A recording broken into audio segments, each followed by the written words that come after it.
Brian, I was just wondering, what makes you so passionate about the importance of leadership when it comes to reducing turnover?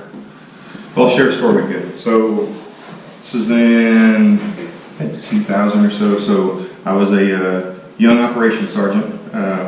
Well, to go back even further than that, from the day I got into the military, I was taught two things: every soldier is a recruiter, and every leader is a retainer. And I believe that. And a lot of times I didn't have a choice but believe that, because that's the way our organizational culture was. And then as I grew in the organization, I got to see that. I got to see the effects of that. So back to my story. Again, I'm a pretty young company rated NCO at that time. We got probably close to 200 soldiers. And keeping that unit full was one of my main priorities and one of my main goals, because strength was a precursor to driving everything that we did for us being able to accomplish our missions. So I spent a lot of time recruiting. I've been out there, beating on doors, walking the malls, doing anything and everything we can, doing recruiting events, trying to get people in. And it took an incredible amount of time and an incredible amount of effort. And it was actually pretty draining.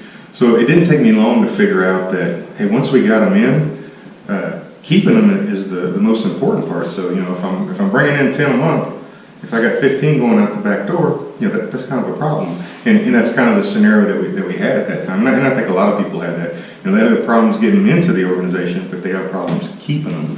So I really learned to put all my time and effort into letting our recruiters, get the right people in there. And then I try to spend my time making sure that those right people stayed with us for as long as we could. That's one of the reasons why I'm so passionate about it, because I think leadership can get involved, should get involved, and needs to get involved in helping reduce that turnover. It's not a one-person job, it's an organizational thing that needs to happen, and that has to be driven from our top leadership down. Let us know what you think. Please drop your comments, like us, and share us.